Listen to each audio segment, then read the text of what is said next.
또 추석 연휴였는데 잘 보내셨습니까? 네. 오늘 가브리엘 찬양 하나님께서 또 영광 받아주신 줄 믿습니다. 오늘 가브리엘 찬양대를 보니까 늘 그래왔지만 오늘따라 유난히 가슴 왼편에 있는 그 이름표가 딱 보이는 것 같아요. 제 생각에 좀 새롭게 다시 한번 하신 것 같은데 그 이름표가 참으로 또 의미 있는 것 같습니다. 노란색 이름표, 어린아이처럼 탁 쳤지만 하나님이 보시기에 그 한 사람 한 사람, 한 영혼 한 영혼 그 이름을 기억하시겠죠. 바로 그 자리가 불특정 다수의 아무나 쓸 수 있는 그 자리가 아니라 하나님이 택하신, 하나님이 부르신 그 축복의 사람의 자리가 될 줄 믿습니다. 하늘나라의 생명책에도 하나님의 그 가슴속에도 그 이름 석자가 기억될 거예요. 오늘 주를 위해서 수고하고 헌신한 우리 교회 어르신 되신 우리 가브리엘 성가대 다시 한번 박수로 한번 격려하겠습니다.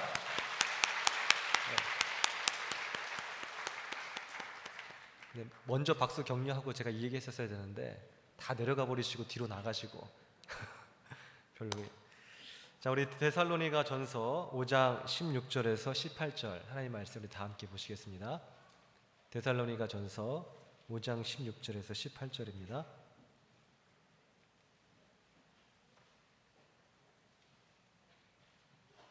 신약성경 332페이지입니다. 데살로니가 전서 5장 16절에서 18절 우리가 잘 아는 말씀이죠. 우리 함께 한 목소리로 봉독하시겠습니다. 시작. 항상 기뻐하라, 쉬지 말고 기도하라, 범사에 감사하라. 이것이 그리스도 예수 안에서 너희를 향하신 하나님의 뜻이니라. 아멘. 우리는 평소 하나님의 뜻을 알고 싶어 하죠. 하나님의 뜻은 뭘까? 과연 날 향한 하나님의 뜻, 우리 가정을 향한 하나님의 뜻, 또 나의 그 미래 하나님의 뜻과 섭리는 무엇이 있을까? 오늘 내게 닥쳐있는 이런 여러 가지 환경과 상황들, 때로는 어려움과 고통과 고난의 시간들, 과연 하나님의 뜻은 어디 있을까? 우리가 스스로 자문할 때가 참 많이 있습니다. 그런데 열 길 물속보다 한 길 사람 속을 알기가 더 힘들다 그러잖아요. 열 길 물속을 어떻게 알 수 있겠어요? 거기 들어가 보지 않은 이상. 또 오염되고 잘 보이지도 않고 맑고 투명하지 않은 이상 알기도 힘든데, 그보다 더 알기 힘든 것이 한 길 사람 속이라고 합니다. 근데 한 길 사람 속보다 더 알기 힘든 것은 바로 하나님의 뜻이겠죠. 하나님의 마음. 당연히 그렇기 때문에 우리가 하나님의 뜻을 안다는 것은 쉽지 않습니다. 그렇기 때문에 우리가 더욱더 하나님의 뜻을 갈구하는 것이겠죠. 그러나 성경 속에서 분명하게 명시되어 있는 하나님의 뜻이 있습니다. 바로 오늘 우리가 읽은 본문의 말씀이죠. 세 가지 분명한, 아주 클리어한 그런 하나님의 뜻이 있는데 뭐가 있습니까? 첫째는 항상 기뻐하라, 그리고 쉬지 말고 기도하라, 마지막으로 범사에 감사하라. 이는 그리스도 예수 안에서 너희를 향한 뭐라고요? 하나님의 뜻이니라. 할렐루야. 오늘 말씀의 이것이 뭐 다 결론이죠. 오늘 이 시간 나를 부르신 하나님의 뜻이 뭐가 있을까? 라고 한다면 오늘 이 시간에 기뻐하는 것인 줄 믿으시기 바랍니다. 그러니 인상 피세요 이제. 우리 추석날 이혼율이 제일 많다는데, 가정 불화가 제일 많다는데 얼마나 애쓰셨어요. 추석날 고생들 하셨습니다. 그러니 이제 여긴 철야 예배니까 인상 이제 푸시고 우리 화목하게 웃으면서 주님을 기뻐하면서 항상 기뻐하라, 그리고 쉬지 말고 기도하라. 오늘 이 시간에 우리가 해야 할 것이 뭐라고요? 바로 쉬지 말고 기도하는 것. 오늘 이 시간에 우리가 기도해야 할 이유가 있습니까? 없습니까? 있죠. 바로 하나님의 뜻이 있기 때문에 우리는 기도해야 되는 것입니다.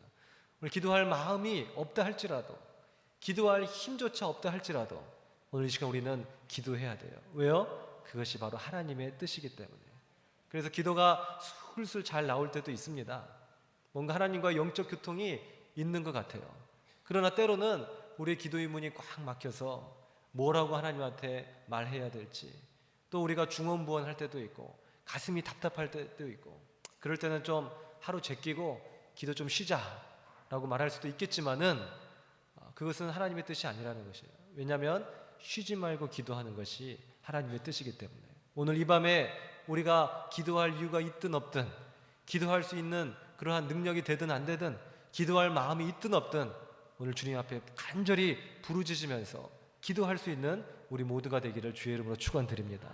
오늘 우리가 그것만 보더라도 오늘 이 시간에 우리가 앉아있을 충분한 이유가 되는 것이에요. 우리는 오늘 이 시간에도 반드시 하나님 앞에 기도해야 됩니다. 그럼 마지막으로 모든 것 범사에 감사하라. 불평과 원망, 오늘 이러한 시기와 질투, 탄식들, 좌절들, 슬픔들, 그것이 아니라 모든 일에 다 감사하자는 것이죠. 오늘 첫 번째, 항상 기뻐하라라는 그 말씀이 오늘 우리에게 하나님의 뜻으로 주어졌습니다. 그러나 우리가 사람이 살면서 어떻게 항상 기뻐할 수 있겠어요? 그것 자체가 굉장히 모순인 것처럼 느껴지죠. 그렇기 때문에 하나님이 권고하신 겁니까? 아니면 강권적으로 명령하신 겁니까? 강권적으로 명령한 것이죠. 너는 항상 기뻐하라. 왜 명령하셨는가? 말 듣지 않으니까 명령하셨겠죠. 오늘 우리가 항상 기뻐하지 않으니까, 기뻐할 수 있는 조건만 있을 때 기뻐하니까, 너희는 기뻐할 수 있는 조건이 있을 때뿐만이 아니라 어떠한 때든지 항상 기뻐하라. 주님이 명령하셨을 거예요. 전서 3장 1절에 보게 되면 범사에 다 기한이 있고 천하만사가 다 때가 있나니 날 때가 있고 죽을 때가 있고 심을 때가 있고 심을 것을 뽑을 때가 있고 죽일 때가 있고 치료할 때가 있고 울 때가 있고 웃을 때가 있고 슬퍼할 때가 있고 춤출 때가 있고 다 때안이 있다 그래요. 인생에 우여곡절이 다 있다는 것입니다. 이런 인생의 우여곡절이 없는 사람이 어디 있겠어요. 그리고 우리는 웃을 때도 있지만 때로는 울 때도 있더라라는 것이에요. 또 춤출 때도 있지만 때로는 슬퍼할 때도 있더라라는 것입니다. 그러나 중요한 것은 뭐예요? 그것은 너의 인생에 처한 환경이고 너의 인생의 상황들이지 너의 인생이 살아가야 할 삶의 태도는 아니다 라는 것이 바로 본문의 말씀입니다. 오늘 우리가 살아야 할 인생의 태도는 뭐예요? 슬퍼할 때 있다니까요. 슬픔을 직면할 때가 있습니다. 그러나 우리가 그 슬픔에 대한 우리의 대처, 우리의 자세는 뭐라고요? 항상 기뻐하라. 굉장한 절망감이 몰려올 때가 있더라니까요.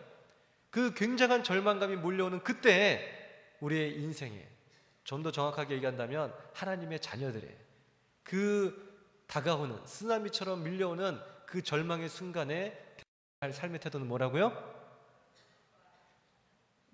예. 어차피 답은 정답은 똑같습니다. 예. 그러니까 제가 물어보는 것은 항상 복잡하지가 않아요. 항상 단순하고 항상 똑같고, 그러니 자신감 있게 대답하시면 됩니다. 항상 기뻐하라. 오늘 우리가 불평하고 원망하고 좌절하고 상처받고 쓰러지고 낙담할 많은 삶의 조건들이 충분히 있을 수 있더라는 것이에요. 전도서의 말씀은. 그것이 특정인에게 뿐만이 아니라 모든 인생들에게, 그 인생들에게는 하나님을 믿는 사람, 또 부처님을 믿는 사람, 이슬람을 종교로 가지고 있는 사람, 천차만별이겠죠. 어린아이, 또 어르신들, 남녀노소 모두가 빈부격차 막론하고 모두가 다 처한 상황이라는 것입니다. 이것은 당연하지만 그 중에서 하나님의 자녀가 지녀야 할 삶의 태도, 좌절이 올 때, 절망이 올 때, 쓰러짐이 왔을 때, 실패가 왔을 때, 상처가 왔을 때 우리의 삶의 태도, 다시 얘기한다면 아주 쉽게 지금 이 순간에 우리가 어떠한 형편과 상황 속에서 하나님의 전에 나왔다 할지라도 지금 이 순간 우리가 하나님께 드려야 할 삶의 태도, 믿음의 태도는 뭐라고요? 항상 기뻐하라. 이것이 바로 날 향한 하나님의 뜻이라는 것입니다. 근데 하나님의 명령이라는 건 알겠지만 그 명령에 순종하기가 우리가 쉽지가 않죠. 어떻게 기뻐할 수 있겠습니까? 대학에 떨어졌는데 너무 기뻐. 참. 직장에서 사표를 내고 때로는 명퇴 조퇴 이제 잘리게 됐는데 이제 당장 백수가 됐는데 기쁨이 막 차오르네. 너무 기쁘다. 그럴 수는 없잖아요. 인지상정이라고 그 순간에 우리는 다 아파하고 때로는 절망하게 되어 있습니다. 우리가 어떻게 항상 기뻐할 수는 없다고 규정져야 되겠죠. 그러나 하나님은 우리가 불가능한 것을 억지로 시키시는 분이 아니십니다. 가능하기 때문에 우리에게 명령하신 것이겠죠. 어떻게 그게 가능할까요? 함께 따라하겠습니다. 기쁨의 조건을 하나님께 두면 가능하다. 자, 우리 한번 이어서 해볼까요? 시작. 전 실패할 줄 알았는데 이어서 잘하셨어요. 말씀을 지금 집중해서 잘 듣고 계신다는 증거입니다. 맞아요. 기쁨의 조건을 하나님께 두면 가능하다. 우리 보통의 사람들은 사실은 우리를 포함해서, 저와 오늘 우리 사랑하는 성도님들 모두를 포함해서 우리는 기쁨의 조건을 외적인 조건에 둡니다. 우리가 흔히 이야기하는 뭐가 있겠어요? 돈과 그런 명예, 또 건강, 삶의 활력들, 쾌락, 취미, 데이트, 승진, 합격, 맛있는 음식, 뭐 여러 가지가 우리가 예를 들려면 들 수 있겠죠. 이런 것들이 오늘 우리에게 육체적인 그런 만족과 기쁨, 이것을 분명히 줍니다. 이런 외적 조건을 기쁨의 조건이라고 바로 언뜻 물어봐도 누구나 그렇게 답해요. 때로는 크리스찬조차도, 때로는 목회자조차도 우리 모두가 다 무엇 때문에 기쁩니까? 라고 한다면 제가 지금 나열한 이 부분에 다 속해 있을 거라 생각합니다. 만족이라는 단어가 사전에 보게 되면 가득 차서 좋다라는 그 말입니다. 이것은 뭐예요? 외적 조건을 충족시켜야만 내가 만족이 있다. 이것은 역으로 외적 조건이 충족되지 않는다면, 결핍된다면 나는 만족하지 못하다. 다시 말해서 불행하다, 기뻐하지 못한다라는 말과 동의하겠죠. 그러나 기쁨의 조건을 외적 조건이 아니라 하나님께 두면 어떻게 되겠습니까? 역대상 16장 26절에서 27절에 보게 되면 만방의 모든 신은 헛것이요 여호와께서는 하늘을 지으셨음이로다. 존귀와 위엄이 그 앞에 있으며 능력과 즐거움이 그 처소에 있도다. 할렐루야. 만방의 모든 신은 다 헛거다. 만방의 모든 신들, 우상들이 뭡니까? 우리의 외적 조건을 충족시키고자 하는 그러한 신들이에요. 비나이다, 비나이다. 오늘 우리의 자녀 반드시 좋은 대학에 합격하게 해주세요. 그 외적 조건이죠. 그런 외적 조건을 충족시키게 해주겠다라고 보증해주는 그 종교가, 그 신들이 바로 우상이다, 만방의 신이다. 우리는 그렇게 이야기합니다. 우리가 왜 무당 구슬을 하죠? 외적 조건을 충족시키기 위해서. 왜 무당에 구토합니까? 행복하기 위해서. 그러니까 뭔가 내 문제를 해결하기 위해서, 내가 뭔가 돈과 명예와 내가 지금 삶의 걸림돌이 있는 이 부분을 해결하기 위해서 구타하는 거잖아요. 왜 점칩니까? 왜 무슨 삼천배니 뭐니 땀 흘려가면서 그렇게 우상에게 절하죠? 지성이면 감천이라고 그렇게 해서 나의 외적 조건을 충족시키고자. 하나님은 분명히 뭐라고 말씀하시고 계십니까? 모든 만방의 신은 헛것이다. 쓸데없는 것이라는 것이에요. 그러면 그 모든 만방의 신들이 헛것이고 쓸데없는 것이고 부질없는 것이고 마치 물거품을 잡는 것처럼, 마치 바람을 잡는 것처럼 헛된 일이라고 한다면 정말로 참된 나의 만족은 어디 있는가? 주께서 바로 말씀하지 않으십니까? 바로 존귀와 위엄이 그 주님 앞에 있으며 능력과 즐거움이 그 처소에 있도다. 할렐루야. 그러므로 우리가 그 즐거움, 능력과 즐거움이 그 처소에 있도다. 참된 즐거움을 잡으려면 바람 잡지 말고 헛된 것 잡지 말고 여호와 하나님을 붙잡아야 되는 줄 믿으시기 바랍니다. 오늘 우리의 예배가 참된 즐거움이라니까요. 하나님이 임하시는 이 장소가, 오늘 이 처소가 참된 즐거움이라니까요. 참된 행복이고 기쁨이고 만족이라는 것입니다. 믿으십니까? 오늘 이곳에 즐거움이 있는 것이에요. 오늘 이곳에 능력이 있는 것이에요. 이곳에 기쁨이 있는 것입니다. 그러니 우리는 항상 기뻐할 수 있는 것이에요. 왜 항상 기뻐할 수 있습니까? 바로 하나님은 변하지 않으신 분이시기 때문에. 오늘 언제나 이 처소에 계신다니까요. 언제나 나와 함께하고 계신다니까요. 과거나 현재나 미래나 영원부터 영원까지라도 변하지 않으시는 그분이 바로 스스로 존재하시는 여호와 하나님이신 것입니다. 세상의 만방의 모든 시간은 헛것이에요. 그 헛것이 주는 것도 헛것이에요. 돈이요? 그 헛것입니다. 금방 들어왔다 금방 나가잖아요. 명예요? 그거 헛것입니다. 오늘 그 명예가 천년 만년 갈 것 같죠? 금방 부질없이 사라져버리고 말아요. 인기로 그 인생을 살아가는 연예인들 바라보세요. 그 인기가 영원히 지속되는 연예인이 도대체 어디가 있습니까? 그러나 영원히 지속될 걸로 착각하며 살아가고 있죠.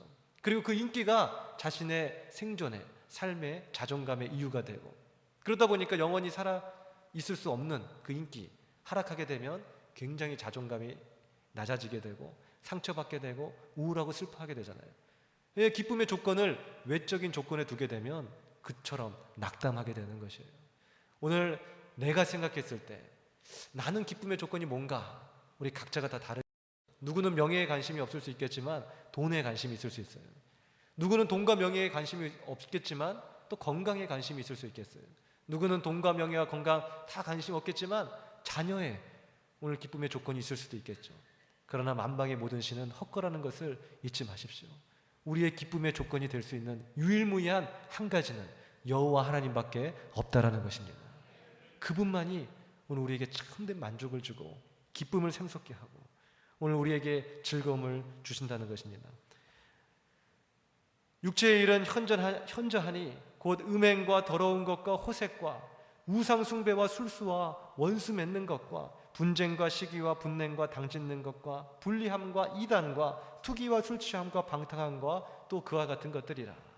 그러니 오늘 우리가 외적인 조건들, 육체의 만족을 주는 것들, 이 모든 것들이 분명하다는 것이에요.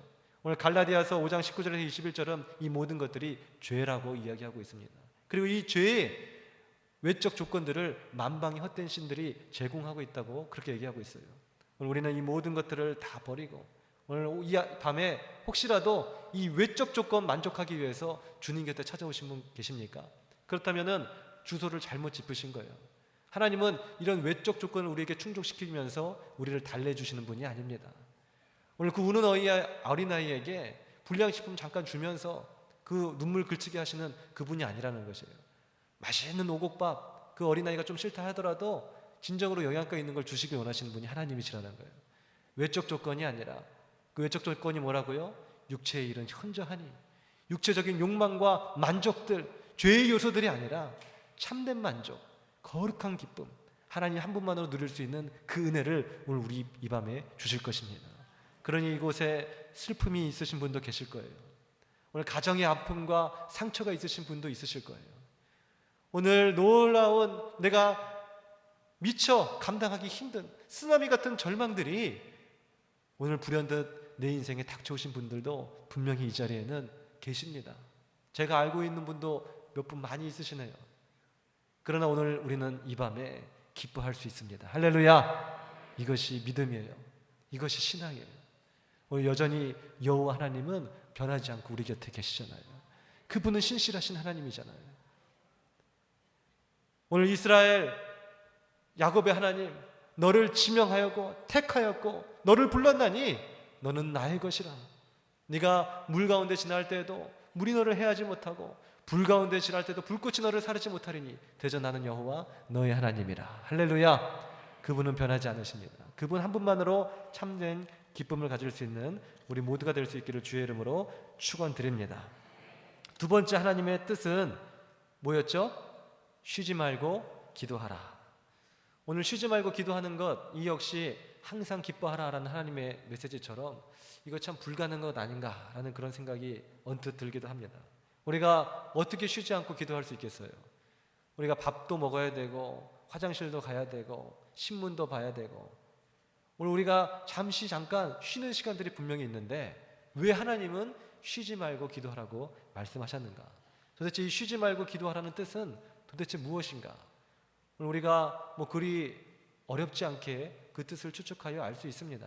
그것은 뭐냐면 우리 인생의 모든 안테나가 여호와 하나님께 향하여져 있는 것, 이것이 바로 쉬지 않고 기도하는 것이겠죠. 오늘 우리가 일상 가운데 우리의 호흡처럼 하나님과 교제하는 것, 이것이 쉬지 않고 기도하는 것이겠죠. 그리고 하나님께서 정해놓으신 모든 공예배들, 우리가 쉬지 않고 오늘 제사장의 직분을 감당해서 오늘 끊임없이 기도하는 것, 이것이 쉬지 않고 기도하는 것이겠죠. 쉽게 얘기한다면 기도의 이 생활이 나와 인생에서 떠나지 않고 완전히 합일되어서 오늘 우리가 마치 숨쉬듯 호흡하듯 그렇게 기도할 수 있는 것이 쉬지 않고 기도하는 것일 것입니다. 그러나 또한 여러 가지 의미를 우리가 이 가운데서 우리가 내포된 의미를 찾을 수가 있어요. 그것은 뭐냐면 우리 함께 따라 할까요? 기도하다가 낭망치 말자. 이게 쉬지 말고 기도하라는 것이에요. 기도를 한참 했습니다. 근데 응답이 안 돼요. 아유, 이거는 아닌갑다 하고 돌이키지 말고 어떻게 하라고요? 쉬지 말고, 그치지 말고, 휴식하지 말고 끝까지 기도하라라는 것입니다. 그러니 쉬지 말고 기도하라는, 우리 함께 따라 하겠습니다. 끝까지 기도하라. 또 할까요? 비슷한 말입니다. 포기하지 말고 기도하라. 누가복음 18장에 보게 되면 오늘 불의한 재판관, 매달리는 과부 이야기가 나오죠. 항상 기도하고 낭망치 말아야 될 것을 저희에게 비유로 말씀하여 이르시되, 뭐라고요? 항상 기도하고 쉬지 말고 기도하고 기도하면서 낭망치 말아야 될 것을 저희에게 비유로 말씀하시되. 그리고 여기 나와 있잖아요. 쉬지 말고 기도하라는 하나님의 의미가. 너희는 항상 기도해야 돼. 쉬지 말고 기도해야 되는데, 근데 너희가 기도하다 보니까 가끔 기도를 쉴 때가 있어.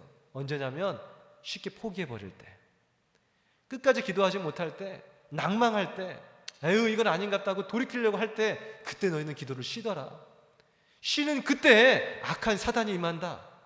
쉬는 그때 너희가 진짜 낭망하고 시기에 차버리게 돼. 쉬는 그때 너희가 능력받지 못하고 은사받지 못하고 결국 그 일을 이겨나가지 못하게 돼. 하나님은 여전히 너와 함께 한단다.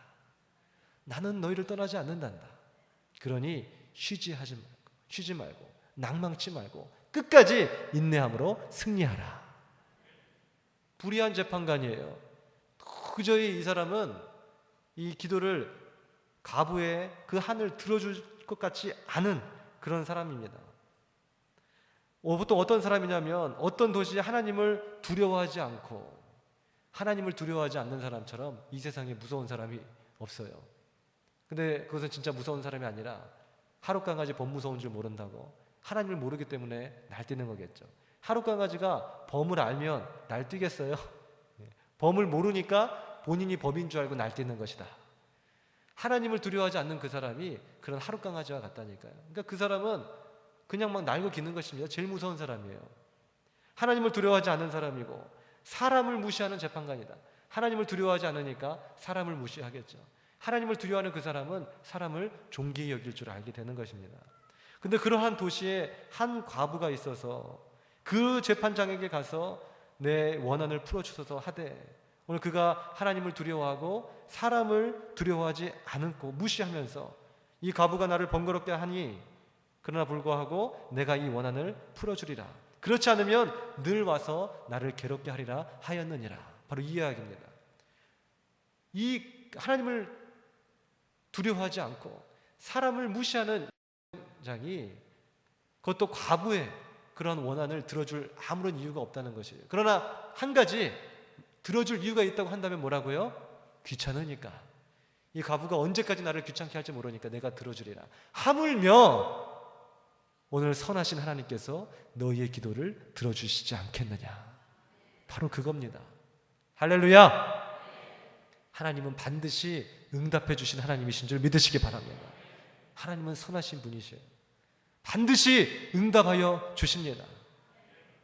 자녀가 떡을 달라 하면 돌을 주고 생선을 달라 하면 뱀을 줄 부모가 어디 있겠느냐.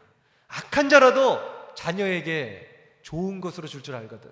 하물며 천부에 계신 아버지께서 너희에게 좋은 것으로 주시지 않겠느냐. 할렐루야. 아니, 악한 자라도 자기 자녀에게는 좋은 것으로 준다니까요. 근데 하물며 선하신 하나님께서 우리에게 좋은 것으로 입히시고 먹이시고 재우시고 길러주고 싶지 않으시겠냐고요. 우리가 예배 때, 3부 예배 때 하나님이 주신 사랑의 모델 뭐였죠? 우리는 망각의 은사가 있어서 얼마나 감사한지 모르겠어요. 하나님이 주신 사랑의 모델 두 글자로 뭐였어요? 뭐라고요? 맞아요. 가정입니다. 가정. 자, 이 가정을 통해서 우리가 하나님의 마음을 조금이라도 견주어 알 수 있다라고 했었죠. 자, 우리가 생각해 보면 오늘 우리는 그 부모님의 마음이 어떨까? 하나님의 마음을 알 수 있다니까요. 또 부모님의 입장에서는 자녀를 기르고 양육하면서 때때로 말 안 들을 때도 있고 정말 꿀밤 한 대 때리고 싶을 때도 있고 자녀 때문에 웃기도 하고 울기도 하고, 그러나 그를 사랑하기 때문에 모든 것을 다 용서하고 받아들이는 그 부모의 마음, 하나님과 견주어 봤을 때 조금이라도 그 주님의 마음을, 날 위해서 왜 주님께서 십자가 지셨나, 내가 내 자녀 생각하면 아주 조금이라도 알 수 있는 장치를 가정을 통해서 주셨다니까요. 오늘 하나님은 우리에게, 우리 부모님들이 자녀에게 그렇게 주고 싶은 것처럼 오늘 하나님은 우리에게 무조건적으로 다 좋은 것으로만 주시길 원하시는 하나님이신 줄 믿으시기 바랍니다. 먹을 걸 하나 줘도 아주 맛있는 것으로만 주고 싶고, 오늘 옷을 입혀도 제일 좋은 것으로만 입히고 싶고, 이것이 바로 하나님 아버지의 마음이라는 것입니다. 믿으십니까? 악한 자라도 그 자녀에게는 이렇게 할 줄 알거든. 하물며 천국에 계신 아버지께서 너희에게 이렇게 좋은 것으로 주시지 않겠느냐라는 것이에요. 그러므로 오늘 우리는 기도하되 오늘 낭망하지 말아야 될 것이에요. 포기하지 말아야 될 것입니다. 오늘 주님 앞에 끝까지 인내함으로 간구할 수 있기를 주의 이름으로 축원드립니다. 끝까지 간구하지 못하도록 사단이 항상 역사해요.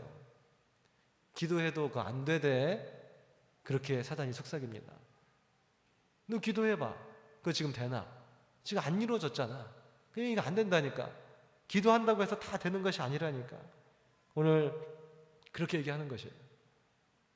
기도하다가 낭망치 마십시오. 얼마 전에 집사님 두 분이 찾아오셨어요.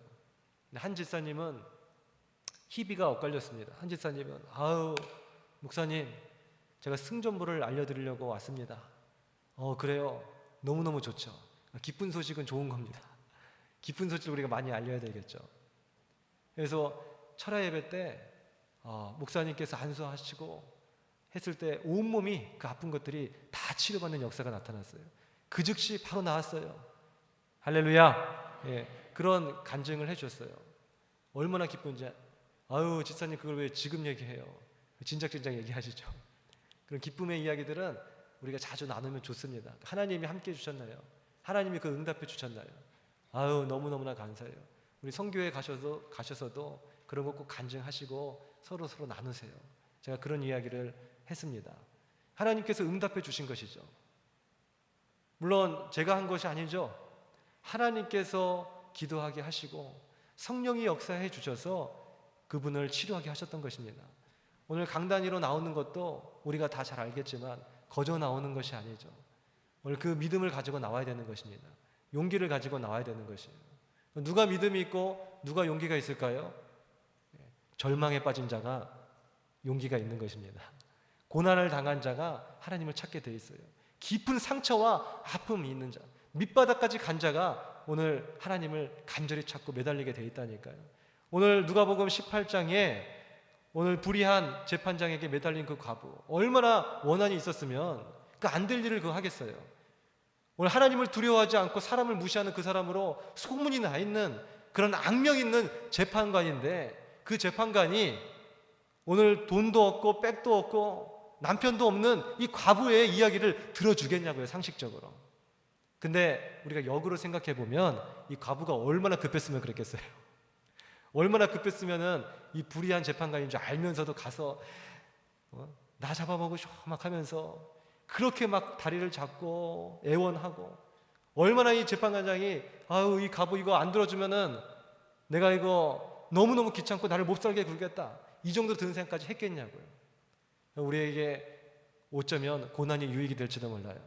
오늘 다윗이 고백했던 것처럼 고난이 내게 유익이라. 오늘 이 고난이 아니었더라면 내가 주의 율례의 말씀을 깨달아 알지 못하였겠나이다. 오늘 그 시편에 고백한 것처럼 이 고난이 아니었더라면 내가 주님 앞에 달려나오지 않았을 거예요. 오늘 이 아픔이 아니었더라면 내가 과연 이 철야 예배라도 나올 수 있었을까? 이 기도 제목이 아니었더라면 내가 눈물로 주님 앞에 찾으며 아뢰할 수 있었을까? 그 아픔과 그 고통과 그 절망, 때로는 그 슬픔과 눈물이 오늘 우리가 하나님을 만날 수 있는 좋은 징검다리가 되더라는 것이에요. 그러면 고난도 우리에게 유익이 되고 감사의 조건이 되겠죠. 갈급한 자가 나오는 겁니다. 그 갈급한 심령으로 나와서 하나님 앞에 오늘 생사를 내려놓고, 오늘 야곱이 야곱 강터에서 오늘 나를 축복해 주시지 않는다면 내가 이 자리를 결단코 떠나지 않겠다, 오늘 당신을 놓아주지 않겠다, 오늘 천사와 씨름할 정도의 그 기도를 했으니까 응답받았잖아요. 할렐루야. 이 강대상에 나와서 오늘 그렇게 울부짖고 오늘 마지노선을 긋고 내가 너무나도 괴로워 죽겠사오니 주께서 내게 응답해 주시지 않는다면 난 도저히 살 수 없겠습니다. 응답받죠. 응답받는 겁니다. 근데 또 다른 한 집사님이 오셔서 제가 계속해서 여쭤봤어요. 지난번에 같이 안수하고 기도했는데 어떻게 됐죠? 그랬더니 응답이 통 없는 거예요. 제가 상당히 답답하고 깝깝하죠. 아, 왜 하나님 기도했는데 왜 이렇게 응답이 없죠? 매주 나오십니다. 매주 제가 기도합니다. 그 응답이 안 돼요. 응답이 안 되니까 더 꾹꾹 누르면서 막 기도합니다. 주여 응답하여 주옵소서. 주님께 막 부르짖으면서 목이 쉬도록 저도 해도 안 돼요. 어떤 분은 기도하면은 금방 나와가지고 할렐루야 목사님 다 났어요 막 하고 막 간증하고. 근데 어떤 분은 응답이 안 되더라는 것이에요. 응답이 안 될 때 가장 먼저 제게 낙담이 오더라니까요. 제게 낙심이 오더라는 겁니다. 그리고 사단의 속삭이는 그 음성이 제게 들리기 시작해요. 기도해도 안 되대. 기도가 효험이 없대. 오늘 하나님께서 정말로 들으시는 것일까? 오늘 정말로 극단적으로 하면 어떻게까지 사단이 속삭이는가? 과연 이러한 문제를 기도해도 풀 수 있을까? 그 음성까지 제게 들리고 그쪽으로 제 마음이 움직여 가더라는 것입니다. 오늘 이것이 믿음의 자세입니까? 아니면 불신앙의 자세입니까? 불신앙의 자세죠. 오늘 하나님은 반드시 응답해 주신 하나님이신 줄 믿으시기 바랍니다. 하나님은 살아계신 하나님이시고 하나님은 나를 너무너무나 사랑하시는 하나님이시고 그분은 나의 아버지시기 때문에 내게 좋은 것으로 주시기를 원하시는 하나님이시더라는 것입니다. 계속 기도했죠. 기도했더니 드디어 여러분 응답을 받았습니다. 별로 내일 아니시니까 별로 아멘도 크지 않으시네요.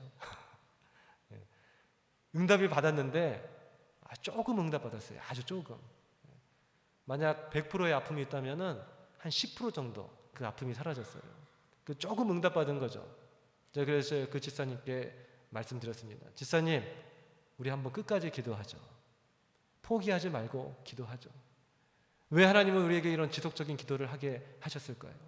그것은 이 아픔을 통해서, 이 고난을 통해서, 이 슬픔을 통해서 집사님을 기도하게 하기 위함입니다. 그 기도를 통해서 오늘 하나님이 집사님과 교제하기를 원하고 계신 것 같아요. 제가 봐도 생 기도도 안 하시더만요. 철야 예배도 안 나오시고, 집사님이 언제 여기 강대상에 나와서 이제 기도 받으실 만한, 생전 안 하셨잖아요. 근데 요즘에 한 번도 철야 예배 안 빠지잖아요. 더 나와서는 강대상에서 하나님께 부르시며 눈물로 기도하잖아요. 언제 이런 일이 있었겠냐고요.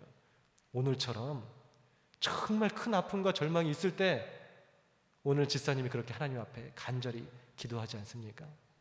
하나님이 지으신 목적이에요. 하나님이 집사님을 만드신 이유예요. 하나님은 아마 지금쯤 드디어 내가 사랑하는 공공집사를 그 만든 이유를 내가 이제 알겠구나. 이제 보람이 있구나. 이 백성은, 사랑하는 공공집사는 나를 위하여 지었나니 나의 찬송을 부르게 하려 함이니라. 할렐루야. 이사야서 43장 21절의 말씀처럼 오늘 그 집사님이 그 고난과 아픔을 통해서 비로소 하나님을 기도하고 하나님을 찾고 하나님 앞에 눈물로 호소하게 됐더라니까요. 하나님과의 깊은 영적 교통이 일어나게 되는 것입니다. 그 집사님은 많은 것을 잃었어요. 그러나 그 아픔을 통해서 한 가지 얻은 것이 있는데 뭘 얻었죠? 하나님을 얻은 것입니다. 우리 함께 따라하겠습니다. 하나님을 잃으면 모든 것을 잃는 것이요, 하나님을 얻으면 모든 것을 얻는 것이다. 우리 마태복음 13장 44절의 말씀, 우리가 춤추며 찬양도 하고 많이 나눴잖아요. 천국은 마치 밭에 감추인 보화와 같으니 사람이 이를 발견한 후 숨겨두고 기뻐하여 돌아가서 자기의 소유를 다 팔아서, 얼마큼 팔았다고요? 다 팔아서 전부 다 버려버렸어요. 하나님 만나고 내 시간도, 내 재물도, 내 사람의 모든 관계도, 내 스펙도, 내 명예도, 내 미래도 모든 것 다 팔아버렸다니까요. 만방의 모든 신은 다 헛것이기 때문에. 그리고 나서 하나님 한 분 얻은 것입니다. 이것이 바로 신앙이에요. 이것이 천국입니다. 다 잃어버리고 한 가지만 얻는 것, 우리 주 예수 그리스도, 하나님 한 분만 얻는 것. 오늘 성령의 피로써 거듭나니 나는 온데간데 없고 구속한 주만 보이는도다. 우리가 그 찬양도 있잖아요. 찬송가에 나는 온데간데 없고 오직 구속한 주만 보이는도다. 모든 것 다 잃어버린 듯 보이지만 구속한 주만 내가 바라보고 그것을 얻고 이것이 나의 간증이요 이것이 나의 찬송일세 이것이 나의 기쁨일세 내 인생의 목적이고 전부일세. 할렐루야. 그것이 바로 우리의 간증 아니었어요? 그것이 바로 우리의 신앙 아니었습니까? 우리 기쁨의 조건 아니었어요?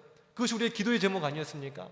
그것을 잃어버렸기 때문에 기쁨도 잃어버리는 것이고 감사도 잃어버리는 것이고 기도조차 잃어버리게 되는 것이에요. 처음 서두에 나눴던 많은 외적인 그런 조건들, 기쁨의 조건들, 내 외적인 만족을 찾으려 길 떠났기 때문에 오늘 우리는 신앙의 길을 지금쯤 많이 잃어버리게 돼버린 것입니다. 신앙의 길은 딱 한 가지예요. 오직 예수입니다. 내가 곧 길이요 진리요 생명이니 나로 말미암지 않고는 아버지께로 올 자가 없느니라.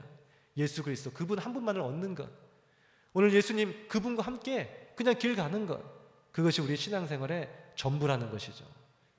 많은 걸 잃어버려도 좋습니까? 모든 것을 다 내려놓아도 좋으십니까? 오직 예수님 한 분만 얻는다면 그것이 우리의 기쁨이 될 줄 믿습니다. 그리고 지난번에 제가 한번 간증했었잖아요. 우리 청년 예배 때 한번 간증한 것 같군요. 오늘 청년들이 상담을 하고 대화를 이제 많이 하는데 또 기쁨의 승전보를 제가 얻었을 때는 참 많이 좋아요. 너무 잘 됐다. 하나님이 축복해 주셨구나. 근데 또 여러 가지 실패와 아픔에 그러한 이야기를 들을 때는 제 가슴이 참 아픕니다. 왜 하나님이 왜 이 청년의 길을 열어주지 않을까? 그래서 청년들이 때때로 간증하지만 그 간증의 그 결과가 나쁜 경우도 제가 자주 봐요. 제가 이러한 일을 통해서 제가 하나님 만났어요. 하나님의 은혜를 체험했어요. 할렐루야 하고 막 간증하고 막 청년들끼리 함께 나누고 기쁨을 나누고, 근데 결국 결과는 다 떨어졌어요. 결과는 실패해버렸어요. 결과는 직장에서 다 잘려버렸어요. 간증 다 해버렸는데 결과가 이렇게 나빠버리니까 이거 괜히 간증해버렸네. 이거 창피해 죽겠네. 뭔가 이거 내 하나님의 축복 아니었나 이거? 나 하나님의 축복인 줄 알고 간증하고 막 했었는데 사실 그거 내 실패였네. 쥐구멍이라도 들어가고 싶다. 뭐냐 이거죠 도대체 하나님의 뜻은. 모기는 뭐예요? 오늘 그러한 간증이 전부인데요. 오늘 그 간증이라는 것이 뭐예요? 내가 이러한 일을 했더니 하나님께서 내게 이러한 복을 주시더라. 오늘 그 일상에서 하나님을 만난 그 일을 간증한 거잖아요. 그러면 됐죠. 하나님 한 분 얻었으면 됐지 뭘 또 얻으려고 그래. 그 직장 잃어버리면 어때요? 할렐루야. 아멘이 이렇게 자신이 없으세요? 그 사업 실패하면 어때요? 하나님 얻었는데요. 할렐루야. 내가 넘어지면 어떠냐니까요. 많은 사람들이 조롱하면 어때요? 그 결과를 보고 네가 교회 다녔더니 결국 네가 이 모양 이 꼴이 아니냐 생각하면 어때요? 천국은 마치 밭에 감추인 보화와 같으니 집 팔고 냉장고 팔고 땅 팔아서 그 밭을 사는 사람과 같으니라. 많은 사람들이 손가락질하고 바보 아니냐. 우리는 씨 웃는다니까요. 다 잃어버린 것 같지? 마치 실패한 것 같지? 나는 너희가 알 수 없는 세상의 가장 귀한 그 보배 예수님을 얻었다. 그 과정을 통해서 예수님 만났으면 됐잖아요. 결과는 직장에서 떨어졌어요. 면접에서 떨어졌어요. 할렐루야죠. 뭐 어때요? 하나님이 그 청년과 함께 한다는 것을 보여주셨는데 믿으십니까? 주님과 함께하면 그걸로 됐잖아요. 그러면 하나님께서 그 인생 보증해 주신다는 증거잖아요. 끝까지 믿음을 지키고 나가라니까요. 쉬지 말고 기도하라니까요. 중간에 과정 속에서 일희일비하지 말라니까요. 조금 합격하면 영광 돌리고 좀 떨어지면은 내가 무슨 심판받았나 하나님이 나를 버리셨나 그러지 말라니까요. 하나님이 나와 함께 해주시면 그것으로 족한 줄 믿으시기 바랍니다. 우리의 승부수는 지금 이 순간이 아닙니다. 우리는 인생을 크게 마라톤처럼 비유하잖아요. 그 과정 속에서 누가 그 결과를 합니까?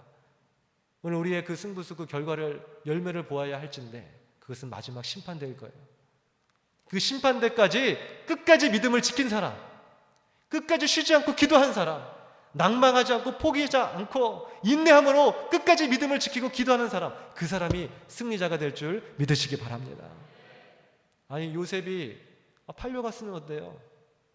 정말 자기 형제들에게 배신, 그것처럼 참 큰 아픔은 없을 것 같아요. 생각해 보면요.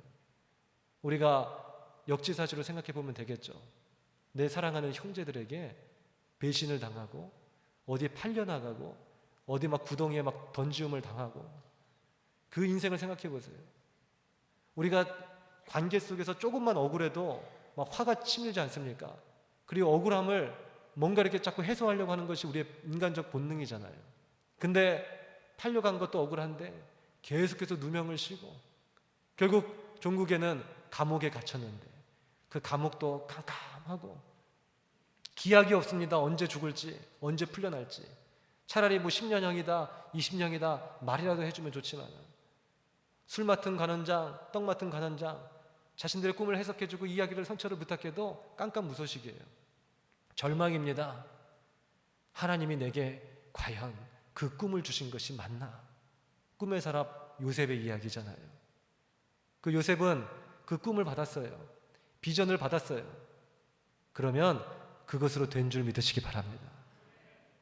오늘 여러분은 하나님을 만나셨습니까? 과거 젊은 시절에 하나님을 만나신 기억이 있으세요? 하나님께서 여러분에게 비전을 주신 적이 있으십니까? 어제나 오늘이나 그저께라도 하나님의 은혜를, 은사를 받으신 적이 있으세요? 여러분의 그 심령 속에 믿음이 있으십니까? 그럼 그것으로 다 끝. 그것으로 그냥 족한 줄 믿으시기 바랍니다. 그러면 배신 당하면 어때요? 그러면 억울함을 당하면 어때요? 그러면 형제에게 팔려가면 어때요?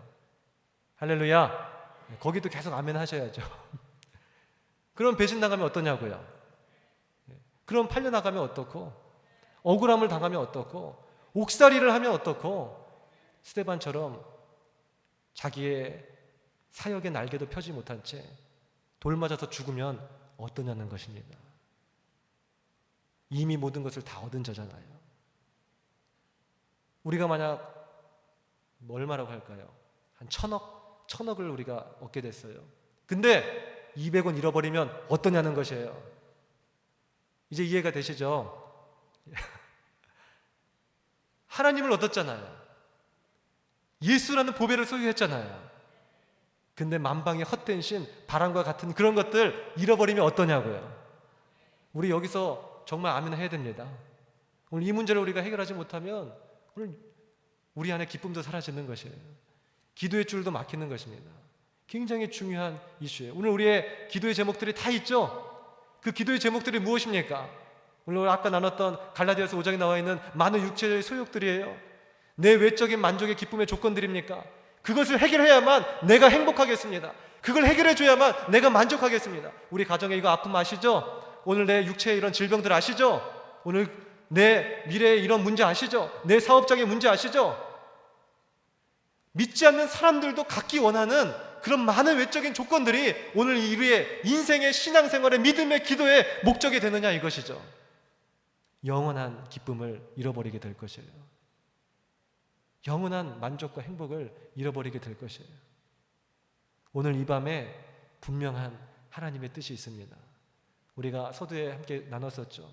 하나님의 뜻이 궁금하다. 날 향한 하나님의 뜻은 무엇일까? 그러나 분명하게 하나님은 말씀해 주셨다고요. 항상 기뻐하라. 뭐라고요? 그리고 이는 그리스도 예수 안에서 너희를 향하신 하나님의 뜻이니라. 분명합니다. 오늘 낙심하지 말고 끝까지 기도하십시오. 오늘 이 밤에 포기하지 마십시오. 악한 사단은 포기하라고 얘기할 거예요. 이제 그만해라. 이 정도면 됐다. 기도해도 안 된다. 기도해서 실패한 경험을 도대체 한두 번 하냐? 이제 그만 좀 해. 마라토너에게 이제 그만 좀 가라고 분명히 얘기할 거예요. 아니라니까요. 우리 아직 인생 끝나지 않았다니까요. 오늘 우리의 종착역은 심판대까지 가야 된다니까요. 기도하기를 쉬는 죄를 범하지 마십시오. 끝까지 우리 인내하고 기도해야 됩니다. 오늘 기쁨의 근원이 나와 함께하고 계시니 항상 기뻐하시기 바랍니다. 오늘 많은 외적인 조건들이 하나님이 다 알고 계시기에 모든 것 감사하시기 바랍니다. 하나님의 선하신 그 뜻이 저와 우리 모두에게 온전히 이루어질 수 있는 귀하고 복된 철야 예배 될 수 있기를 주의 이름으로 축원드립니다. 기도드리겠습니다. 아버지 하나님, 날 향한 하나님의 뜻, 분명한 뜻, 우리가 다 알고 있지만 온전히 따르지 못하는 그 뜻, 그렇게 하나님은 명령하셨습니다. 항상 기뻐하라, 쉬지 말고 기도하라, 범사에 감사하라. 이는 그리스도 예수 안에서 너를 향한 나의 뜻이니라. 나의 뜻이, 하나님의 뜻이 어디 있습니까? 주님 앞에 그토록 간구했건만 주님 오늘 이 시간에 분명히 그렇게 말씀하셨네요. 기쁨을 잃지 않게 하여 주옵소서. 맞습니다, 아버지. 내게 가정의 아픔이 있습니다. 내게 물질의 공고함이 있습니다. 심령의 상처가 있습니다. 그러나 내가 주님을 잃지 않았습니다. 주님을 잃지 않았다는 것은 나는 여전히 모든 것을 다 소유했다는 것입니다. 기쁨을 잃지 않게 도와주옵소서. 감사를 잃지 않게 도와주옵소서. 그리고 인내함으로 끝까지 기도할 수 있는 바로 내가 되게 하여 주옵소서. 감사드리며 예수님의 이름으로 기도드렸사옵나이다.